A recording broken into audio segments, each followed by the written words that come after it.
And now we can get started. Good evening, everybody, and welcome to this panel. It's wonderful to see folks here today. And we're so happy for you to join us. And happy Pride Month. I really want to first start by, I guess I should say, hi, my name is Lizzie Meister. I'm the Public Programs Manager at the Museum of the Southern Jewish Experience. And I want to start by thanking Rose and the SOJOURN team for partnering us to make this panel a reality. In a conversation with SOJOURN and the Museum of the Southern Jewish Experience, it became apparent to us that there is a lack of publicly accessible information about the Jewish LGBTQ experience in the South, and that history is so important that we talk about.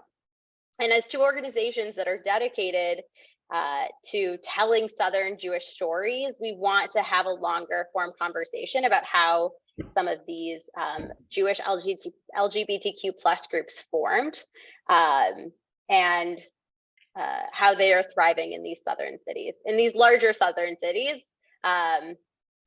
So the Museum of the Southern Jewish Experience aims to tell and be an accessible repository for the stories, objects, and documents of Southern Jews. We're based on, when we think about historical collecting practices, many objects, stories, and documents haven't been collected, and it's our job as a museum today to right that wrong. LGBTQ plus stories are amongst the experiences that have been under collected in archives, and even less Southern Jewish LGBTQ experiences. And that is certainly true of the Museum of the Southern Jewish Experiences archive. So our goal is to collect these stories to ensure that, one, these experiences are documented for future historians and researchers, and two, to represent and celebrate the beautiful variety of Southern Jewish experiences. So our goal today in this panel is to document the founding of organized LGBTQ groups in some of these larger Southern Jewish cities. And we hope that by documenting and hosting conversations, folks will see aspects of their identity reflected back to them, and perhaps even be inspired to share their stories with us. I'm gonna turn it over to Rose with SOJOURN to share a little bit more about your why and tell us a little bit more about your organization. Of course. So, hello, my name is Rose. I use they, them pronouns, and I am the communications associate for SOJOURN, which is the Southern Jewish Resource Network for Gender and Sexual Diversity. And we are sort of the South's premier resource for Jewish and LGBTQ plus programming, education, and advocacy. So we try to ensure a space for LGBTQ Jews in Jewish communities in the South. We try to rally the Jewish community to speak on and act on issues that affect the LGBTQ community in the South. And we also try to create community spaces for LGBTQ Jews in the South. I am saying LGBTQ Jews in the South a lot. And one thing that sort of led to the creation of this panel and this conversation with Lizzie was that we were putting Flashback Fridays on our social media of the intersection of queer and Jewish and Southern history. And it was pretty hard to find. So I am excited for the beginning of this process of making more of a conscious effort to document those things. On that note, we know that the makeup of this panel doesn't reflect the full spectrum of gender and sexual diversity in the Jewish community or in the South. However, we view it as a starting point for the collection of more Jewish, LGBTQ plus, and Southern stories in the future. Awesome. So I want to say thank you to both SOJOURN and also our other partner panelists, JPNOLA, KESHET Houston, and SOJOURN for partnering with us today to make this panel a reality. And I guess we got to do the Zoom housekeeping thing as well. You'll notice that you don't have the ability to unmute.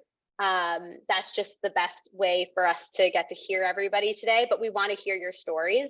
So please add your stories to the chat if you feel if you would like to do so. And at the end, Rose and myself will pop our emails in the chat so that if you have longer form stories that you want to share with either the Museum of the Southern Jewish Experience, Sojourn, or both, you have that ability to do so.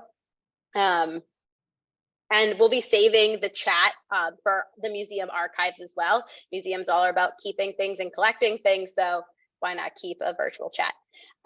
So without further ado, I'd like to introduce our panelists today, starting with JPNOLA's Dr. Mark Behar.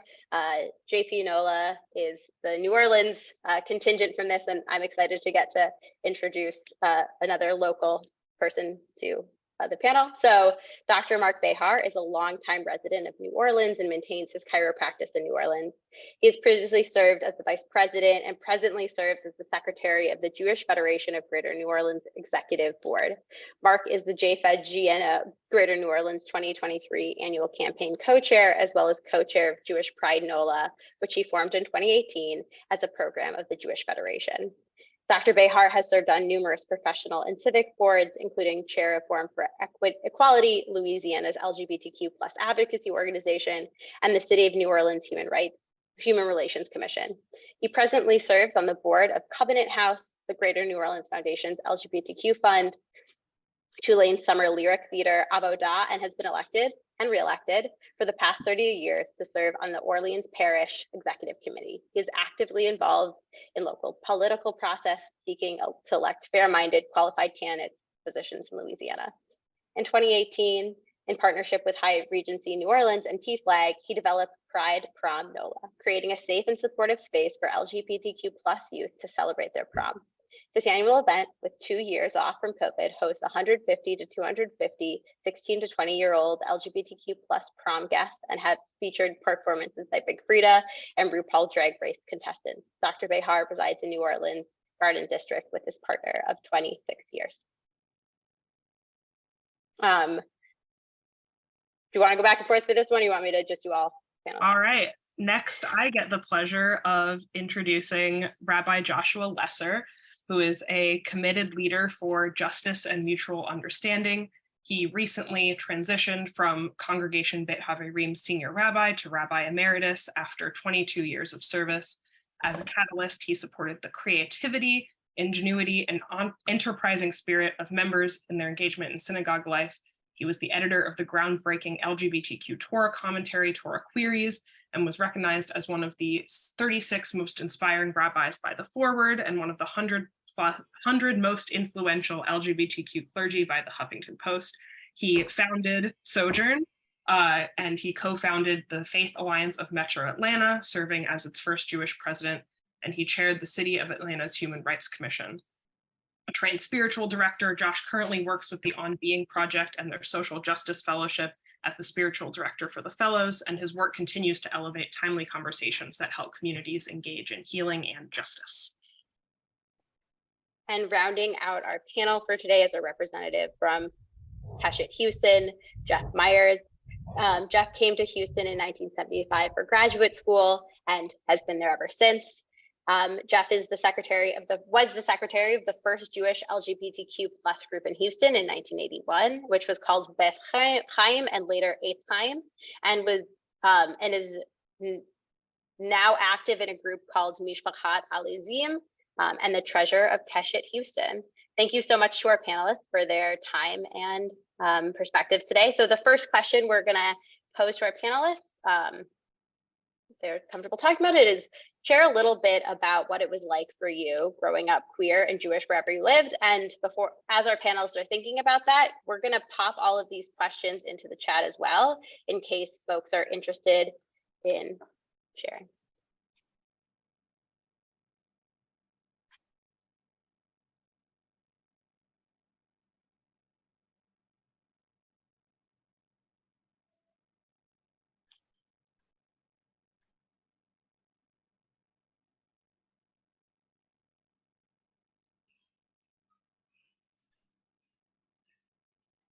I'll jump in just to break the ice. Friends, thank you for being here. I appreciate the community that we're creating and being able to tell stories. I grew up in Atlanta, Georgia. I moved to Atlanta before I was 1 year old and spent my entire childhood in Atlanta, Georgia, and in Charleston, South Carolina. And really what I can say is that I was absent any kind of role model. I did not know any LGBT Jewish people or leaders. And in my own experience, I ended up, I went to Orthodox day school. And so what I do clearly remember is in the 7th grade studying Leviticus and coming up with reading the Holiness Code. And when we began to discuss the prohibitions against homosexuality, it was immediately followed by the prohibitions of bestiality. And that really stuck in my mind. And then just a little kind of flavor of the kind of child that I was that grew up into the activist I was today, as I raised my hand and I asked the teacher, I said, really, not even goldfish? And she burst into laughter, luckily, so I didn't get into trouble. But and the whole class laughed. But for me, I look back at that moment, and the fact that I even remember that I was disruptive in that point, I kind of felt like was a bookmark of recognizing that something was marking me, even though I didn't have the words that I was gay, but it was marking me as different and outside the Jewish community. And it began this kind of recognition of somehow I was different. And I also grew up in a South that was particularly, it had incidents of anti-Semitism. My parents took me out of my 1 year of public school to put me in Orthodox day school because of anti-Semitism, not because they were Orthodox. But when we weren't anti-Semitic, we were certainly Christian hegemonic in terms. So just Christianity felt so pervasive. So already I felt a bit of an outsider as being a Jew. And then to feel an outsider to the community of what was inclusion created this potential break. And so it made it really challenging. And it led me to do further exploring when I left the South for college to go to Chicago.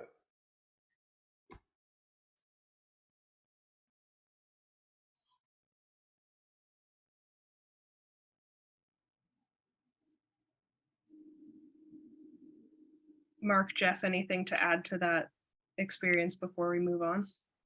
Oh, I'll just mention, I grew up in Dayton, Ohio, and I remember as a kid watching the Phil Donahue show, which was one of the early talk shows on TV. And they had, this was like in maybe 1965 or 67, they had some gay people come on the show, and it was really enlightening because I felt like they were being treated as real human beings. And, I thought, well, I think I am gay. And anyway, when I finished college, I decided to come to Houston for graduate school. And part of the reasoning was that I wanted to go to a big city because I figured that would be a place where you could meet gay people and people would be more open. And I mean, as it turned out, it was a long process coming out. But even so, I'm glad I was in a big city because it certainly made it easier. Well, our next question related to that is what led to you coming out sort of publicly, or how did you find community when you did? I'll mention I was a late bloomer. I didn't come out until probably my late 20s. I already had a partner. We were living together. I didn't come out to my parents or my friends. I was living in a bedroom community outside of New Orleans and building a practice, working 5.5 days a week, and was really not engaged in the New Orleans LGBT community. So I really wasn't engaged until quite a bit later. And I did have the full support of my family. When I came out to friends, they were, everyone, it was very positive and supportive, but it was, I'm sure much later than young people are coming out nowadays. So it was just a very different time. I would add that I have two kind of coming outs. I feel like that there are lots of coming out moments. Like I came out to myself, like my own awareness happened at 17, the day after my high school graduation. A good friend kissed me, and all of a sudden, I realized that there had been this aspect of my identity that I had not been fully allowing myself to be a part of. And so it created, while, I had he became my boyfriend for the summer, but it became this like huge wave of like this. I felt like I had created this huge transgression about what did it mean to be Jewish. I had always taken my Jewish identity really it was incredibly meaningful to me. And so like it really felt like all throughout high school, I worked with children with disabilities. I did lots of volunteer work. I was kind of the good kid that people, and so there was a book at that time called like The Best Little Boy in the World that someone ended up giving to me when I was in college. But I really related to that story because I felt like I'd made all of these good choices of being an agreeable person, being a friendly person, a welcoming person, someone who contributed to the community. And now by this identity, I was going to lose my family. I was going to lose my friends. And so my journey, like I started coming out more and more in college. I had a bifurcated life when I became president of Hillel at Northwestern. I was closeted on campus, but I had this like robust gay life out in Chicago. And then I did Teach for America in New Orleans. So that put me into New Orleans and my love of the New Orleans community, which continues to this day, and became an activist in New Orleans, but also was still closeted at my school. And so when I decided while I was in New Orleans not to go to law school as I had planned, but rather to become a rabbi because of two important resources. One was another book called Twice Blessed that I had seen my last year in college in a bookstore. And Twice Blessed was talking about the blessings of being Jewish and gay. And so it felt really profound that actually someone called it a blessing because I thought it was a curse. And I found those readings very deeply meaningful. And then I went home to Atlanta during winter break, and for a Hanukkah service decided to go to Congregation Beit Chavirim, which had probably been around under 10 years at that point. And a friend of mine was leading services from Yeshiva High School, and she announced, Rabbi Amy Bernstein announced that she had just gotten into rabbinical school. And all of a sudden, all the wheels started turning. And so I explored that possibility. And when I decided that I was going to rabbinical school and I got in, I made this decision at 23, my second coming out, that I had to do this with the fullest of integrity. And so I had to come out in every other facet of my life, which meant telling my parents. And while my parents have become, have been huge supporters throughout most of my life, the initial telling, they didn't love that I was going to rabbinical school in the first place, that they already thought that that was a weird choice. And then 3 months later, I'm telling them that I'm gay before I go to school.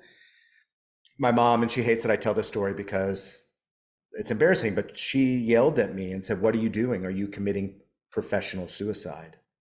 Because that still was not this idea in 1993 that someone could be gay and a rabbi was beyond most people's comprehension. And what kind of work would I be able to get? And it feels very Jewish for a mother to be concerned about that aspect of my life. It just really ended up being a profound coming out. But I felt like I needed to start this experience with that full sense of integrity.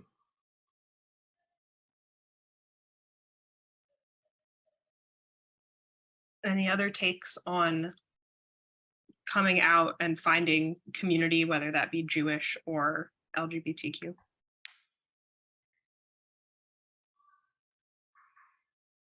I hate to bring up bars, but I mean, certainly that was the first place where I met gay people, officially, I guess, that I knew were gay. And, you know, considering a bar community to be anything of a community is certainly an overstatement. There was no community atmosphere really, but there was, you know, newspapers. Houston had a gay newspaper called the Montrose Voice and a little pamphlet newspaper called This Week in Texas. And so you would hear about all these events going on. And that was one way to get involved in more things than just a bar community. And then, you know, the first Pride March that started, and, you know, those were advertised in those newspapers. And so I went to them and, you know, felt really part of a much larger community that was looking for rights and celebrating ourselves. And then eventually a gay Jewish group I saw advertised in Twit, and got involved in, you know, went to that, you know, worked up the courage to attend that. So anyway, that was kind of my introduction to community. Well, thank you so much for sharing, our panelists. Our next question, did you face any opposition being an out LGBT plus Jew? And if so, what did that look like? That intersection of LGBTQ plus and Jewish is an interesting one. So right after I came out to my parents, I ended up going to Israel to work on my Hebrew before rabbinical school. And I slapped on a pride flag onto my backpack, so I felt like I didn't have to come out to people. And this is actually right in the transition where the Jewish symbol used to be a yellow star and a pink triangle as the primary. And because it was associated with the Holocaust, I think that many gay Jews began to kind of embrace the rainbow quickly, because, you know, it just offered a more hopeful, as an activist, I really liked the kind of connection between the Holocaust and those messages, but I felt like this would be a really easy way. It wasn't necessarily, but when we were getting assigned our dorms at Hebrew Union College for our Ulpan, our Hebrew study program, there was this kid that was slightly socially awkward, and he got assigned somebody and they left. And one of the kids from Emory, so this was a Southern experience, Emory has a program with them, basically said, "Oh, I'm glad that faggot's not my roommate." And I just turned around, I said, "What did you call him?" And he said, "A faggot. Why do you care? Are you a faggot?" So everybody in the entire program is in the room waiting to be assigned. And I just looked at him and I said, "Why, as a matter of fact, I am." And it meant that I was ostracized for that entire summer. Barely anybody would talk to me. There were 2 or 3 people that kind of made their way, but it ended up being a very lonely summer. And so, you know, I felt like I had made this commitment, you know, and also kind of my little activist self at that time. But it forced me to find community in the gay Jewish Israeli community. And so David Ehrlich, who had started Shalom, which was a very well-known gay coffee house in Israel, like people began to connect me, and there was still this kind of underground scene at this point, but it really helped kind of begin me to I began to navigate those kinds of chops to find community that way. And I think the other thing of interest is that when I came to Atlanta, the community where I grew up as the rabbi, and it was all over the paper, and I think there was an article in the Atlanta Journal-Constitution early on, I received death threats both from the Jewish community as well as the larger community. And our first Atlanta Rabbinic Association meeting, there were probably 7 new rabbis, so they had like kind of an event for us, and they lined us up so that we could shake everybody's hand and introduce ourselves one by one to the rabbinate who were there. And I just happened by accident to be the last person. As I started going, a bunch of my new colleagues peeled off so that they didn't have to touch me. And 2 or 3 of them it took 5 or 6 years for them to even acknowledge me, even though I would go up in a very persistent, kind way and say, "Hi, how are you today?" They refused to talk to me for the first 5 or 6 years of while I was here.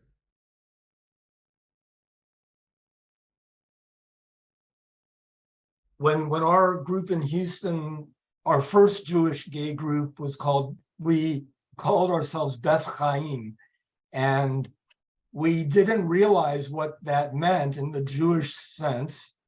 And an article or a letter to the editor appeared in the Jewish Herald Voice here in Houston, the Jewish paper. And this man was,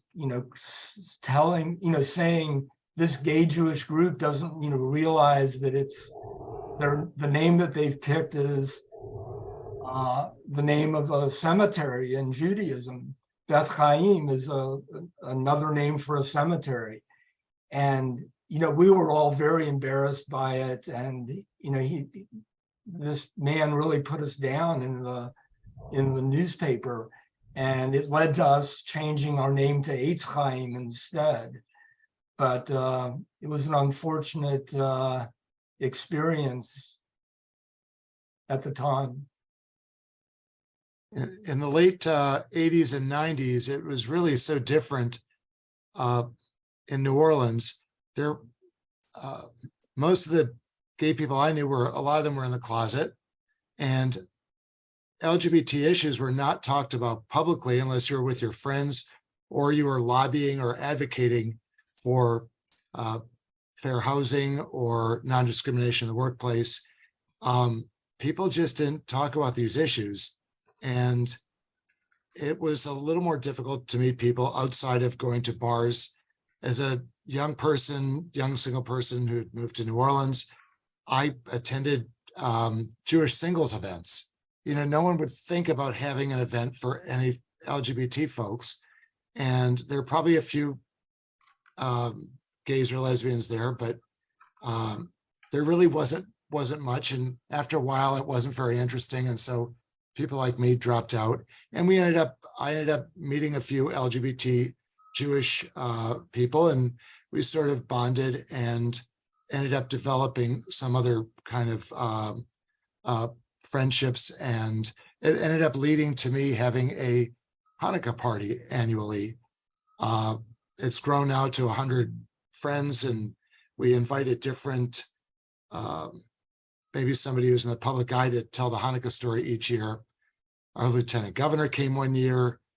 We've had rabbis and just a variety of different people. A singer-songwriter from Los Angeles came and created a Hanukkah song for the event.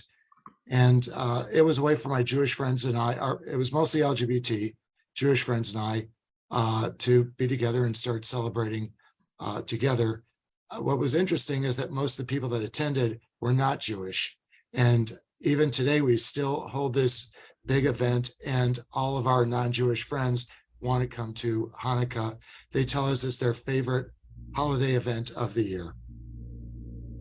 It's a fabulous party. I had the privilege of being there once. You're an incredible host. Yeah, and part of it is we've got great latkes, and the food is really tremendous. It's all home cooked, and we do have a chef that comes and cooks a variety of latkes. But we do tell the Hanukkah story, and our non-Jewish friends are learning about Judaism from us, and they fill the room and they love hearing about it. And it's beautiful because they share this with other people. I will say that I publicly have never really come out, except when in 2018, the chairman of the Jewish Federation announced that we were going to form a LGBTQ outreach program. The entire Jewish community was there at the annual meeting, and he announced that there's no better person to lead this but Dr. Mark Behar, and my friend, who's an LGBT Jewish fellow who's elected to the school board, whisper in my ear, "You've been outed to the entire Jewish community." I received so much support after that. All the leaders of the different synagogues, including the Orthodox synagogues, came up to me and said, "We'd like to help and participate and support."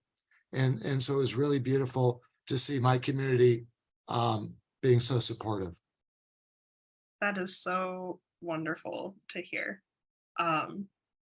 Well, sort of related on that note, our next question is about what drove you and other folks in your city to start the organizations that you were a part of the inception of. And Jeff, I'd love to start with you and the founding of Etz Chaim, which eventually the sort of the transition from Etz Chaim to Mishpachat Alizim to Keshet Houston. How did that all sort of play out? Well, I can't remember exactly how I got involved in the first Jewish group, Beth Chaim and Eitz Chaim. I think I probably saw an ad in one of the gay newspapers, saying there was going to be a Jewish service held on Friday night. But let's see. I remember somehow I got on the board because they needed people to take on various roles in the organization. And so I was secretary probably for like 1 or 2 years. And we had various we had Friday night services like on a regular basis, probably once a month. We had special services for the High Holy Days, for Kol Nidre, maybe for Rosh Hashanah evening. We had some Passover Seders, and we had Hanukkah and Purim parties. As far as, we had the transition to Eitz Chaim because of the name change that we went through. And then probably like in 87 or 88, Eitz Chaim kind of disappeared. We didn't have any activity. We had very few members. And then probably in the early 90s or maybe mid 90s, Richard Elbine started a group called Mishpachat Alazim. And that went on for a number of years, probably like 10 or 15 years. And then gradually there were not too many activities in that group towards the end. And then the Jewish Community Center wanted to get involved in reviving and having a Jewish gay group in Houston. And they had several social functions. And then after that, Michael Moore and Mark Levine decided to actually develop another group, and that's what became Keshet Houston, probably like 7 or 8 years ago. And Rabbi Josh, can you talk a little bit about the inception of Sojourn? Absolutely. I just want to go back, as I'm not somebody who was part of the founding of Beit Chaverim, but Beit Chaverim started in 1985 as a social group called Chaverim. And then over a Passover Seder, people were talking about the need for not just a friend group, but a place where people could have their whole lives acknowledged and honored. And so maybe they would think about starting a synagogue. And so when I joined Congregation Beit Chaverim in 1999, many years later, as their first full-time rabbi, when I came, all of a sudden I was deluged by all of these requests for help, support, parents trying to navigate their children coming out, people who were in marriages where they were closeted, rabbis asking how to do gay weddings, et cetera, et cetera, et cetera. And I realized that I wasn't going to be able to do my work at Beit Chaverim and serve that community itself and tend to all of the needs that were coming up in the community. And at the same time, I also recognized that there was some fundamental education that the larger Jewish community would benefit from. And so I envisioned an organization that would be able to be an information and resource hub that would be able to offer counseling in the ways pastoral care and counseling through JFNCS, and do education through the Anti-Defamation League. So what I really sought to do is use the resources of Atlanta and pull them together as a way to be a more responsive presence to the LGBT community that was in Atlanta. And so that started as the Rainbow Center, and Jewish Family and Career Services was our fiscal sponsor for many years until they really restricted our growth. They said there was no more money that could go in the budget, and through the incredible leadership of our director, Rebecca Staple-Wax, we really wanted to make a profound reach. And we wanted to be able to, we've always said that we bring Jewish and universal values to LGBT folks. And so I think that one of the things I just want to highlight is that what makes us a little bit different from the work that KESHET does, and something that's been always important in my perspective about addressing what I think is unique in the South, is that it's always good for the Jewish community to forge connections in the South beyond the Jewish community. And that when we're able to show up and be supportive of LGBT people, full stop, and their families and loved ones, we make a really powerful impact. And it is safer for the Jewish community. We build allies that way that we actually need for our own safety as well. But we also uncover lots of people, because the South is a place where people's Jewish identities tend to be more complex or complicated, or maybe we're just a little bit more honest about it here in the South than in other places. And so by forging places in North Georgia and in other rural areas and expanding through the South, which was really SOJOURN's vision, whereas the Rainbow Center was just focused on Atlanta, it allowed us to be able to make some substantial differences throughout the South. And before we move on, I would just want to say I am honored to still be a part of that today. And we're thrilled that you do such amazing work with us. And it's cool to hear how the initial vision is very much what is still in practice today and what is still important and relevant today for, in my opinion, queer Jews in the South. Rose, I wanted to remind everyone in the 90s, New Orleans population is much smaller than Atlanta and Houston, and our Jewish population is considerably smaller. And there was very little going on in the 90s. Jewish Family Services did an outreach program that was, I believe, short-lived. And in the late 90s, Temple Sinai started a Seder that's LGBT and interfaith. So it was LGBTs that were Jewish and non-Jewish. And a lot of us showed up over there and made new friends. Annual Hanukkah party that my partner and I host was a hub of LGBT Jews.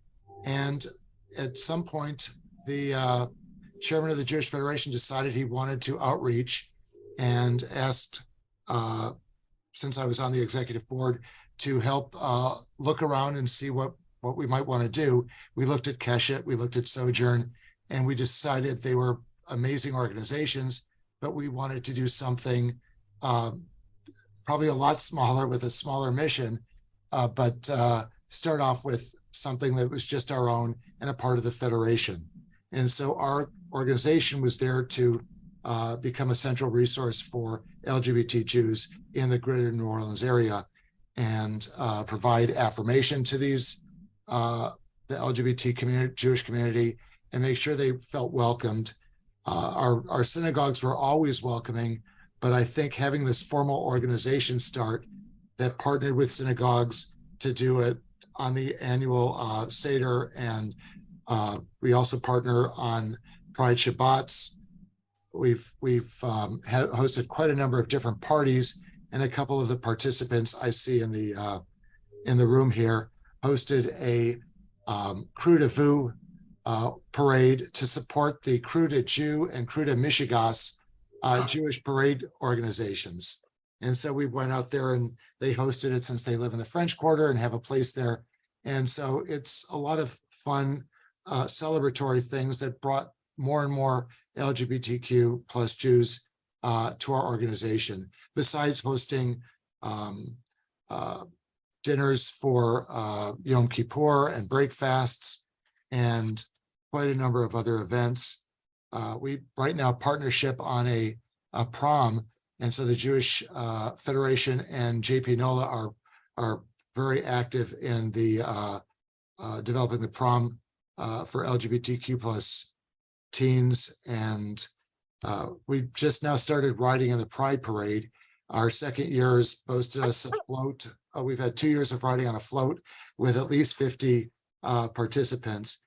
And so we are very well received in the community, and we're really proud to be here. And our numbers are growing. It started out with just a small band of people, and we're up to 100 plus folks on our contact list. Awesome, wonderful. Thanks for everybody for sharing about you know, the starting of your Jewish groups and then what they're doing today. You know, we're always thinking about the future as well. So what do you see as the biggest struggle or problem for queer Jews in the South today? And what do you think people can do about it? Big question. So if you want to also frame it in the context of your city, that also fantastic. So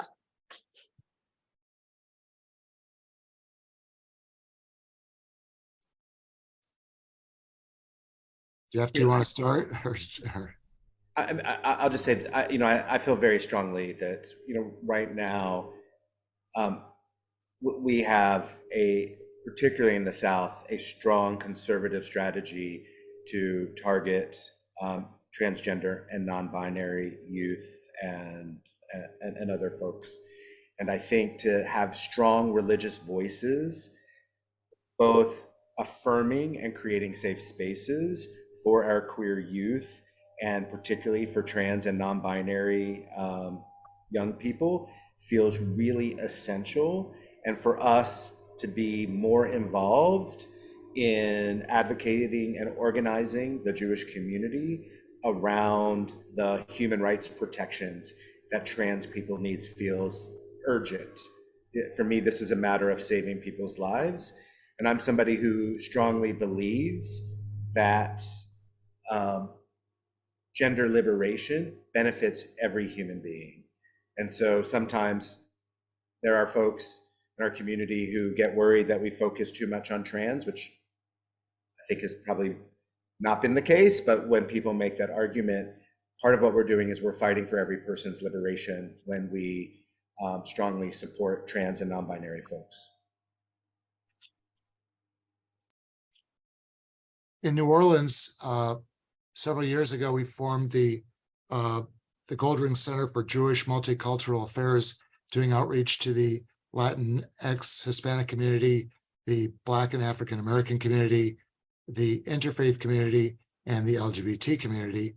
And because of this type of thinking and our outreach, we are making great forays into developing relationships and enhancing relationships that we otherwise might not have already had. I mean, we're a much smaller city, and I'm sure that Atlanta and Houston have a lot of these type of programs, but for us, we're really proud of this. And right now, because of part of our programming, Dillard University is also resurrecting their Jewish and Black programming, annual programming, and it's wonderful. It was dormant for a number of years, and it's now being resurrected this year. So we're very happy to see these type of things happening in our community.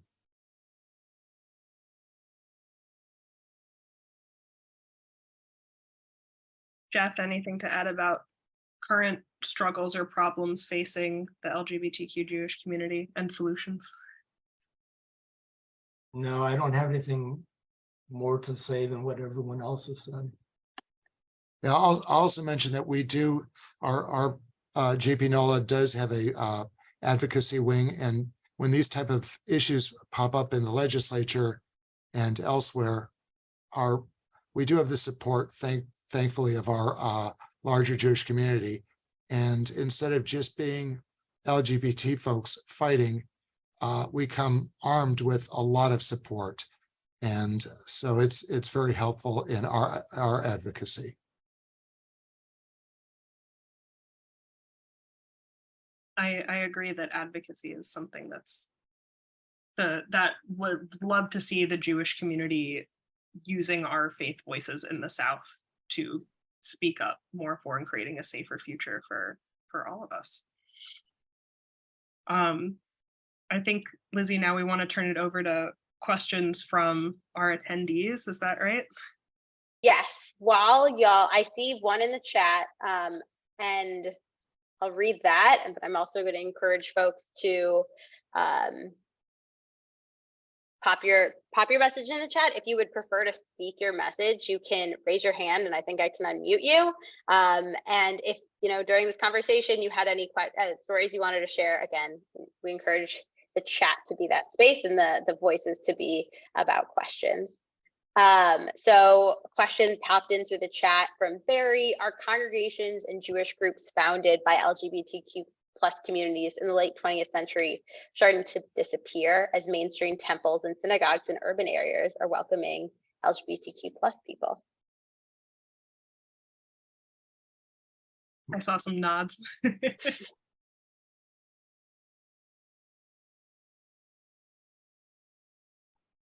I think we definitely see that as more and more congregations are very welcoming to LGBTQ plus people. And so I think our group, for instance, it still has a need for providing social contacts for LGBTQ people. And for having celebrations together, not necessarily just with congregations, but with, I think people value having celebrations with their fellow LGBTQ people. And that's something unique that a congregational celebration cannot always provide. I lived in California previously where we did have LGBTQ plus synagogues or synagogues that were mostly attended by the LGBTQ plus community. In New Orleans, we don't have that, but our synagogues are quite welcoming. I grew up where we paid dues to go to high holiday services. In New Orleans, the doors are open to anyone and everyone at high holiday services. There are no dues. And we have several LGBT clergy in New Orleans. And so it's really been a safe and welcoming space. The different synagogues have LGBT or equality groups that hold meetings there. And so it's for decades, I think it's been a very welcoming space. And I don't know that, I mean, we didn't have the opportunity to have a LGBTQ plus synagogue. It would never have, we wouldn't have had enough membership over there, but we're just very happy that our religious leaders are so welcoming to us. I'm going to just say absolutely, synagogues in Chicago, synagogues in Philadelphia, LGBT founded synagogues all across the country have folded or either become a chavurah in larger synagogues. It's just something that's documented. One of the things I'm proud of is that Beit Haverim really intentionally began to welcome straight folks. I used to joke that straight people need welcoming synagogues too. And I think there's something very powerful about what does it mean to welcome from the inside out. And I think that the synagogues that have survived are synagogues that are in the largest urban settings, particularly that have a large LGBT community, New York, San Francisco, LA, but all of them now are far more inclusive in terms of who they welcome and are in the position, as I think in the marketplace of ideas is really important, about how to be relevant and how to identify, because I do think that as the 21st century, I don't know how useful it is for us to create, ghettos for for lack of a better word. There are opportunities, and there should be opportunities for people to have communal connections, but entire synagogues, I think, need to have point of views. And I think that a queer point of view or an LGBT point of view is something that can comment on all of humanity in order for it to be successful. And I think that's what can happen, and that's what is happening even in these larger synagogues right now. They're not just LGBT synagogues, they're LGBT synagogues that are known for a particular and often a social justice perspective that is pretty singular, or a creative expression on Judaism. And that to me feels very exciting and dynamic. Michael asked a question about conservative and Orthodox clergy and communities in each of your cities. Does anybody have perspective they'd like to share on that? I want to say very quickly, our conservative rabbinate has been incredibly welcoming of LGBT folks here in Atlanta.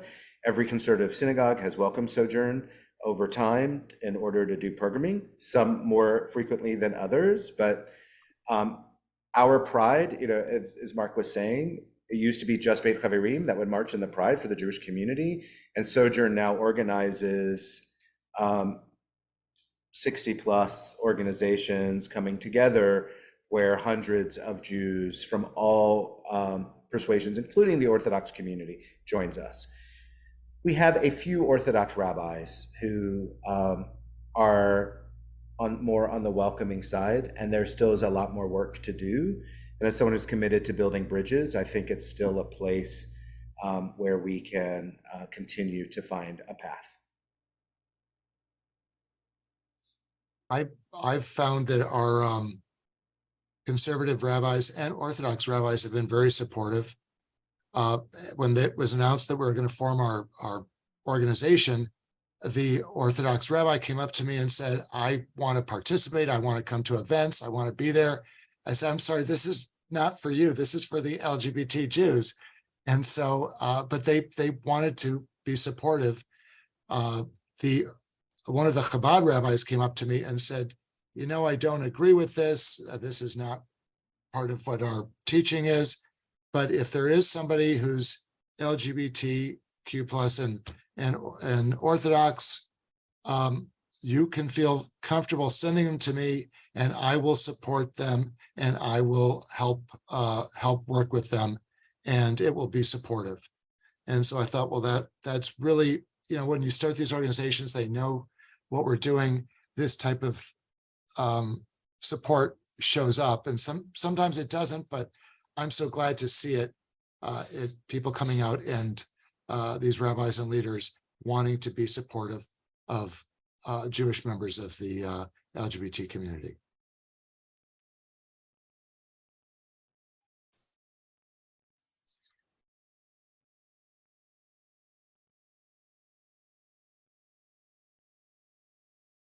If all of our panelists have shared about that question about conservative Orthodox movements in their community, in their cities, Lauren asked, what about trans adults that are working through these issues who do not have support as youth? Assuming, what are your groups doing to reach out to the trans communities, Jewish communities as well? Sojourn has been doing a tremendous amount of work in offering education within the larger Jewish community so that we can be welcoming to transgender and non-binary Jews across the age spectrum. But predominantly what we are talking about are older trans folks who are looking for community right now. I do think because of so many of the bills are focused on kids, that's where our advocacy is going. But I would say that much of our pastoral care and much of helping synagogues navigate welcoming, some of it is on life cycle rituals, maybe for Brit Mitzvah, finding language that is accepting. But often there's a lot of education on what are ways to create welcoming and how to guide people in what's appropriate conversation. And what becomes invasive, because often even in well-intended communities, people bring really off-putting and challenging questions to trans folks. And so I think that it's incredibly important. And I think that we also have to support and strengthen the resilience, because often being in community means that we're all growing together. And so that we have to create space for people to develop alongside that. And not everybody has the ability to be we are more vulnerable at different points. And so I think that being able to provide good resources and pastoral care from a leadership perspective. And the last thing I'll say is that Sojourn is now working to develop mental health resources for clergy to better support, in part because there's so much attack on the trans community that it creates additional mental health challenges. And so we want our rabbinate here in Atlanta to be able to be stellar chaplains, to be able to support what the true needs are. I will also say that it's interesting to me. I have seen a lot of public focus on youth, because on trans youth in Jewish communities, because rabbis will say, we don't care how you grow up. The most important thing for you growing up is that we want to make sure that your adjective is still Jewish. There's a big sort of messaging push that works in my experience in Jewish communities, is that you want to make sure that your youth remain in the Jewish community and remain living in involved Jewish life. And if their trans identities aren't affirmed when they're young in their Jewish communities, that might not happen.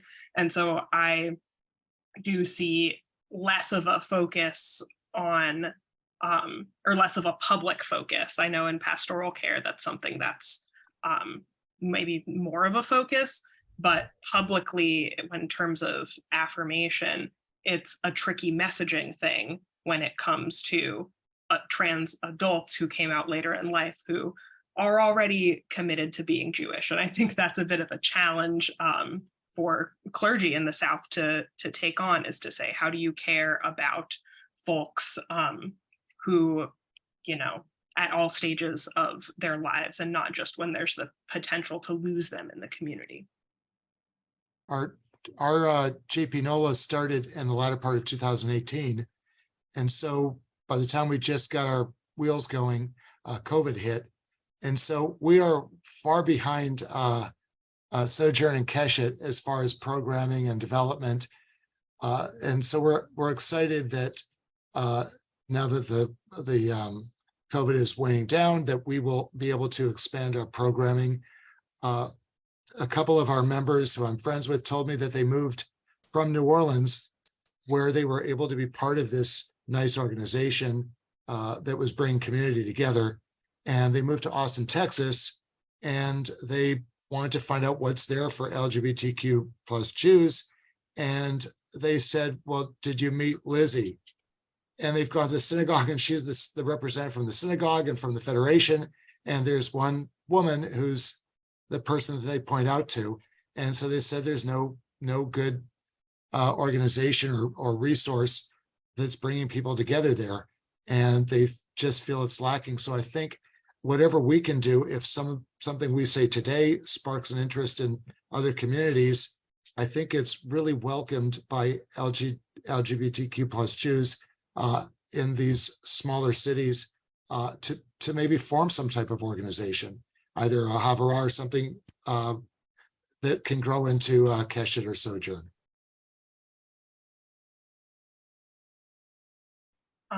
I know we're running close on our time, but I don't want to miss this question. Ninoshka asks, as a Jewish Latina lesbian of color, how are you being intersectional in your practice to welcome other marginalized identities?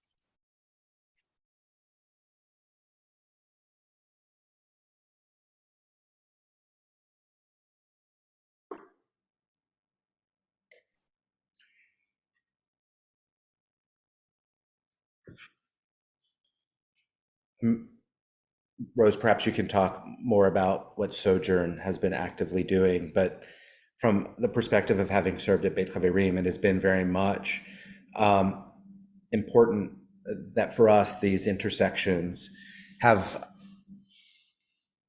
invited us to do greater education and be able to learn these things all together so that we are a community that really lives our values, recognizing that we are always continuing to learn and that welcoming is something that is an ongoing kind of target. That's not something that we've ever reach or arrive at. And that beyond welcoming, what we want to do is create communities that are celebrating and investing.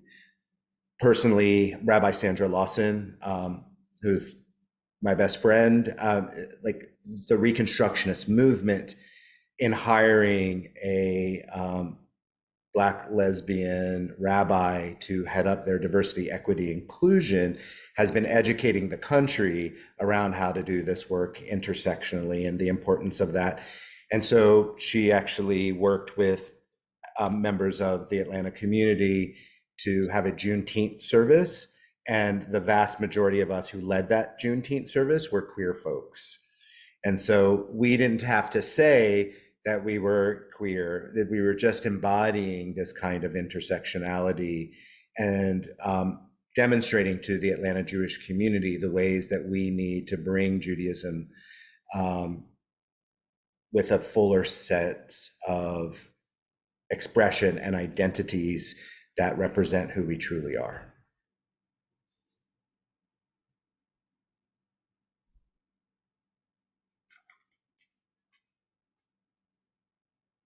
I give just a moment for other panelists if they would like to answer that question.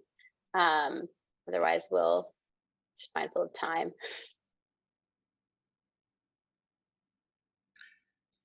I know we're waiting for other folks. I just want to say that some of our most powerful leaders of color in the Jewish community are also part of the LGBTQ community. And I think it is because of this commitment to their own intersectionality that we're really creating models for people to be authentic and expressive and creating a path that celebrates liberation for all people. And I think it would be remiss not to mention that, you know, the South has a higher concentration of people of color than many other areas of the country. And so I think that it is no coincidence that a good number of those clergy or those figures are also that are Jews of color and that are LGBTQ folks are also located in the South. And I think there's something really, you know, I think there's something to that. And well, I mean, to that point, Rose, is that Atlanta, the home of Black Gay Pride, which is, you know, happens over Labor Day weekend. Since my second year, the Jewish community has participated and made sure that there was a presence so that Jews of color had a home in Black Gay Pride as well. And that we've been a part of the interfaith service and we do workshops and so we are part of that expression and empowering Jews of color to do that leadership where it's desired and possible.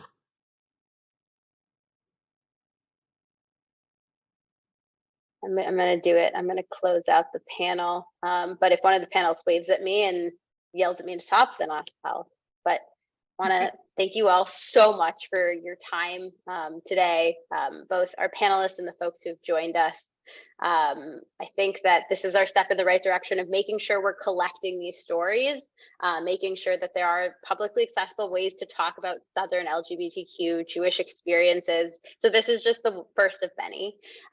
Hopefully something about today inspired you to share your own story.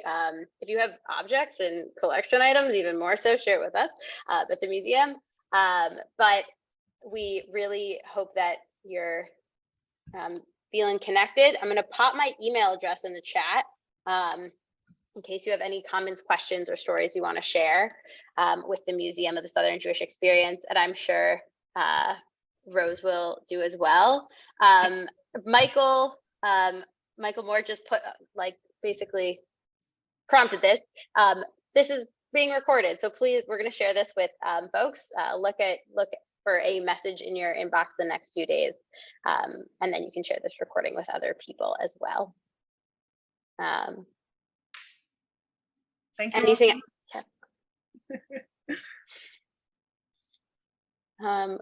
Wonderful, wonderful, wonderful. I hope you have a wonderful rest of your evening and happy Pride. Happy Pride. Please be in touch. Happy Pride. Thank you, Mark. Thank you, Jeff, Rose, and Lizzie. It was amazing. Thank you. Thank you, Joshua, Jeff, Lizzie, and Rose. Wonderful program. Thank you all you. for conducting this. Have a wonderful rest of your evening, y'all. Bye.